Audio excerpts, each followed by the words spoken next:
ओम शांति। 1-6 बारिश की वाणी है। मीठे बच्चे, सदा ईश्वरी सेवा में बिजी रहो तो बाप से लव बढ़ता जाएगा, खुशी का पारा चढ़ा रहेगा। प्रश्न, नजर से निहाल होने वाले बच्चों की दिल में कौन सी खुशी रहती है? उत्तर, उनके दिल में स्वर्ग के बादशाही की खुशी रहती है, क्योंकि बाप की नजर मिली अर्थात वर्षे के अधिकारी बने। बाप में सब समाया हुआ है। प्रश्न, बाप बच्चों को रोज भिन्न भिन्न ढंग से नई पॉइंट क्यों सुनाते हैं? उत्तर, क्योंकि बच्चों की अनेक जन्मों की दिल पूरी करनी है। बच्चे बाप द्वारा नई नई पॉइंट सुनते हैं तो बाप के प्रति लव बढ़ता जाता है। गीत, तूने रात गवाई सोई के, दिवस गवाया खाई के, हीरा जन्म अमोल था, कोड़ी बदले जाए। ओम शांति। बच्चे बैठे हैं नजर लगाकर, बाप भी देख रहे हैं आत्मा को और इस शरीर को। बच्चे भी देख रहे हैं। देखने में मजा आता है और सुनने में मजा आता है, क्योंकि सुनना तो बहुत हुआ है, बहुत ही ज्ञान आदि ढेर का ढेर सुना है। तुम नंबर 1 भगत हो, तुमने ही सबसे जास्ती भक्ति की है। वेद, शास्त्र, ग्रंथ, गीता, गायत्री, जप तप आदि सब पढ़े किए हैं। बहुत सुनते हैं, बाप समझाते हैं। कब से लेकर यह सुने हैं, जब से यह निकले हैं बहुत सुना है।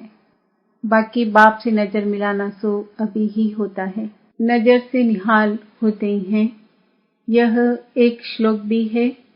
नजर से निहाल स्वामी कींदा सतगुरु, गुरु भी है स्वामी भी है सजनियों का।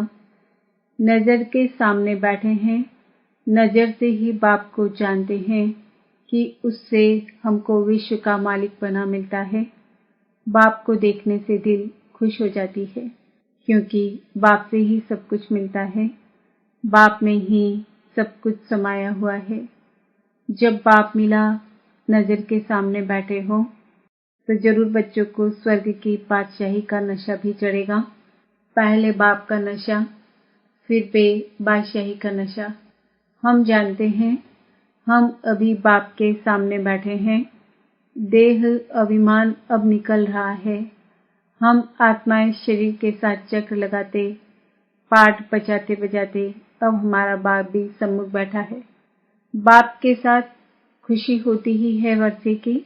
बच्चे जब बड़े होते हैं तो बुद्धि में आता है, हम बैरिस्टर का, इंजीनियर का, बादशाह का बच्चा हूँ, मैं बादशाही का मालिक हूँ। यहाँ तुम जानते हो, बाप से हमको स्वर्ग का वर्षा मिलता है। बाप को देखने से बच्चों को स्थायी खुशी होनी चाहिए। इसको ही रूह रियान कहा जाता है। जो सुप्रीम बाप है सबका, वह बैठ आत्माओं से बात करते हैं। आत्मा इस शरीर द्वारा सुनती है। यह एक ही बार ऐसा होता है कि बाप को याद करते करते जब वह आते हैं और नजर मिलाते हैं तो 21 जन्मों के लिए वर्षा दे देते हैं। यह तुम बच्चों को याद रहना चाहिए। बच्चे जो हैं वह भूल जाते हैं, भूलना नहीं चाहिए। बाबा की नजर के सामने होने से ही समझते हैं हम बाबा के साथ बैठे हैं। बाबा को देखने से खुशी का पारा चढ़ता है और बाप बैठ नई नई पॉइंट समझाते हैं। बाप से बच्चों का पूरा लव हो जाए, आत्मा अपनी दिल पूरी कर दे, क्योंकि बिछड़ी हुई है। अनेक प्रकार के दुख देखे हैं, अब सन्मुख बैठे हैं तो देखकर हर्षित होना चाहिए। बाप के सन्मुख होने से हर्षित होते हो, वह बाप से दूर होने से भी इतना हर्षित बना रहता है। विवेक कहता है, बाहर तो बहुत बातें सुनते हैं तो बुद्धि और तरफ चली जाती है। यह जो मधुबन में बच्चे बैठे हैं, सन्मुख सुनते हैं, बाबा प्यार से कशिश करते हैं। देखो तुम्हारा कितना मीठा, कितना प्यारा बाबा है, तुमको स्वर्ग में जाने के लायक बना रहे हैं। बच्चे स्वर्ग के मालिक थे, अब ड्रामा अनुसार सब कुछ गंवा दिया है। राज्य गंवाना और पाना यह तो बड़ी बात नहीं, तुम ही इस बात को जानते हो। दुनिया में करोड़ों आत्माएं हैं, परंतु कोटों में कोई मुझे पहचानता है। मैं क्या हूँ और कैसा हूँ? मैं जो हूँ, जैसा हूँ, मेरे द्वारा क्या मिलता है, यह समझते हुए भी वंडर है जो माया भुला देती है। ऐसे नहीं कि सन्मुख वालों को माया भुलाती नहीं है, सन्मुख वालों को भी माया भुलाती है। शिव बाबा में भी पूरा लव होना चाहिए। लव कैसे बढ़े जो बाबा से हम ऊंच वर्षा लेवे। बाप कहेंगे सेवा करो। बाप बच्चों की सेवा करते हैं। बच्चे जानते हैं बाबा दूर देश से आया है। निश्चय बुद्धि बच्चों को कभी डगमग नहीं होना चाहिए, मूझना नहीं चाहिए, परंतु माया बहुत जबरदस्त है। बाबा तो श्रृंगार रहे हैं, मनुष्य को देवता बनाते हैं। यह स्कूल है ही देवता बनने का, पवित्र दुनिया का मालिक बनने के लिए यह मेहनत है। बाबा सिर्फ कहते हैं मुझे याद करो। मनुष्य जब मरते हैं तो उनको कहते हैं राम को याद करो, परंतु राम को जानते ही नहीं तो याद से कोई फायदा ही नहीं। तुमको तो बाप की पूरी पहचान है। तुम आते ही हो शिव बाबा के पास। वह तो निराकार है, क्रिएटर है। क्रिएट कैसे करेंगे? प्रजापिता ब्रह्मा को भी क्रिएटर कहते हैं। ब्रह्मा द्वारा मनुष्य सृष्टि पैदा होती है, इसलिए प्रजापिता ब्रह्मा कहा जाता है। तुम अब ब्राह्मण बने हो। तुम्हारी आत्मा अब अच्छी रीति जानती है कि हम शिव बाबा के पुत्र ब्रह्मा के बच्चे बन गए हैं। तुम बच्चे चाहते हो हमारे विकर्म विनाश हो जाए और हम विजयमाला के नजदीक फिर हो जाए, तो बाबा को बहुत याद करना पड़े। फिर तुम कर्मयोगी भी हो।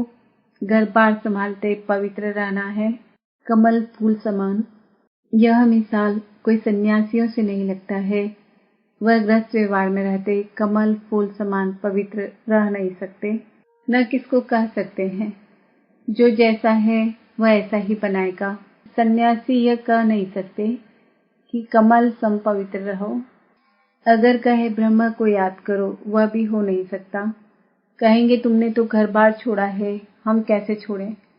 तुम ही घर ग्रस्त में रह नहीं सके तो दूसरों को कैसे कर सकते? वह राजयोग की शिक्षा दे न सके। अभी तुम सभी धर्म वालों के राज को समझ गए हो। हर एक धर्म को फिर अपने समय पर आना है। कलयुग से फिर सतयुग होना है। सतयुग के लिए चाहिए आदि सनातन देवी देवता धर्म। और कोई धर्म वाले मनुष्य को देवता बना नहीं सकते। उन्हों को जाना ही मुक्ति में है, सुख है ही स्वर्ग में। जब हम देवी देवता बने तब दूसरे धर्म वाले मुक्ति में जाएं। जब तक हम जीवन मुक्ति धाम स्वर्ग में नहीं गए हैं, तब तक कोई मुक्ति में जा नहीं सकते। स्वर्ग और नर्क इकट्ठा रह नहीं सकते। हम जीवन मुक्ति का वर्षा पाएंगे तो जीवन बंद वाले रहने नहीं चाहिए। तुम जानते हो इस समय है संगम। तुम ही कल्प के संगम पर बाबा से मिलते हो, दूसरे कोई मिल न सके। हम अभी कलयुग में नहीं हैं। बाबा से स्वर्ग के लिए फिर से वर्षा पा रहे हैं। हम जीते जी मरकर बाप के बने हैं, अब फलाने के बने हैं। वह अपने मित्र संबंधी आदि सबको जानते हैं। दोनों तरफ का मालूम रहता है। तुम बच्चे जानते हो इस दुनिया से हमने लंगर उठा लिया है। अभी हम जा रहे हैं। ये भगवान अपने बच्चों से यानी परम पिता परमात्मा शालिग्राम बच्चों से बात कर रहे हैं। भगवान को आना है परंतु जानते नहीं हैं। बाप को न जानने के कारण मूंझ पड़ते हैं। इतनी सहज बात कोई भी नहीं समझते। याद करते हैं तुम जानते हो हम आत्मा शरीर लेकर पाठ बजाती है। मूंझ पड़ते हैं। वहाँ परम पिता परमात्मा भी रहते हैं। मनुष्य तो न आत्मा को न परमात्मा को जानते हैं। गीता ने सारा रॉन्ग लिख दिया है, नाम ही बदल दिया है। बाप पूछते हैं तुम मुझे जानते हो ना? कृष्ण थोड़ी ऐसे कहेंगे तुम मुझे जानते हो। उनको तो सारी दुनिया जानती है। कृष्ण के तन में नहीं आते हैं। यह है ब्रह्मा, वह है ही कृष्ण की आत्मा। सिर्फ थोड़ी सी बात में भूले हैं। यह है कृष्ण के 84वें जन्म की आत्मा, जो फिर आदि में कृष्ण बनती है। अंतिम जन्म में कृष्ण पद पाने के लिए पुरुषार्थ कर रहे हैं। यह कितनी गुप्त बातें हैं। जरा सी बात भूल गई, इसमें बड़ी तिरकमबाजी है। तुम जानते हो हम कृष्ण के घराने के थे, अब शिव बाबा से फिर राज्य भागी ले रहे हैं। हमारी बुद्धि में कृष्ण बैठता ही नहीं। मनुष्य तो कह देते हैं कृष्ण भगवान हुआ, कुछ भी सिद्ध नहीं होता है। गीता में दिखाया है, उन्होंने वर्णों को भी आधा कर दिया है। चोटी ब्राह्मण और शिव बाबा को भूल गए हैं। बाकी देवता, क्षत्रिय, वैश्य, शूद्र दिखा दिया है। ब्राह्मण तो जरूर चाहिए ना। यह कोई की बुद्धि में नहीं बैठता। तुमको बाप अच्छी रीति समझाते हैं, तुमको बुद्धि में अच्छी रीति धारण करना है। जो नॉलेज बाप की बुद्धि में है वह तुम्हारे में भी रहनी चाहिए। मैं तुम आत्माओं को आसमान बनाता हूँ। जो सृष्टि चक्र की नॉलेज मेरे में है वह तुम्हारी बुद्धि में भी है। बुद्धिवान चाहिए, बाबा के साथ योग भी हो। मैं तुम आत्माओं को आप समान बनाता हूँ। वर्णों को भी बुद्धि में रखना पड़ता है। उन्होंने वर्णों को भी आधा कर दिया है। चोटी ब्राह्मण और शिव बाबा को भूल गए हैं। बाकी देवता, क्षत्रिय, वैश्य, शूद्र दिखा दिया है। ब्राह्मण तो जरूर चाहिए ना। ब्रह्मा की औलाद कहाँ गई? यह कोई की बुद्धि में नहीं बैठता। तुमको बाप अच्छी रीति समझाते हैं, तुमको बुद्धि में अच्छी रीति धारण करना है। जो नॉलेज बाप की बुद्धि में है वह तुम्हारे में भी रहनी चाहिए। मैं तुम आत्माओं को आप समान बनाता हूँ। जो सृष्टि चक्र की नॉलेज मेरे में है वह तुम्हारी बुद्धि में भी है। बुद्धिवान चाहिए, बाबा के साथ योग भी हो। घड़ी घड़ी विचार सागर मंथन होता रहे। तुम अब सन्मुख बैठे हो, समझते हो। बाबा तो बिल्कुल सहज समझाते हैं। कहते भी हैं आत्मा परमात्मा अलग रहे बहुकाल। सदगुरु दलाल के रूप में पढ़ाते हैं। दलाल अथवा सौदा कराने वाले बाप इन द्वारा आकर अपने साथ सौदा कराते हैं। तुम जानते हो दलाल को याद नहीं करना है। दलाल द्वारा हमारी सगाई होती है शिव बाबा से। तुम सब बीच वाले दलाल हो। कहते हैं परम पिता परमात्मा से तुम्हारा क्या संबंध है। तुम सगाई कराने की युक्ति रचते हो, फिर प्रजापिता का नाम भी देते हो। वर्षा शिव बाबा से मिलता है। स्वर्ग का रचयिता ही वह है। जीव आत्माओं की परमात्मा के साथ सगाई होती है। तुम जानते हो हमारा कल्प कल्प के संगम युग का यही धंधा है, और कोई भी आत्माओं की परमात्मा से सगाई नहीं कराते हैं। सगाई भी उनसे कराते हैं जो विश्व का मालिक बनाते हैं। यह है ऊंचे से ऊंच रूहानी सगाई। रूहानी सगाई करना कल्प कल्प पाप से ही सीखते हैं।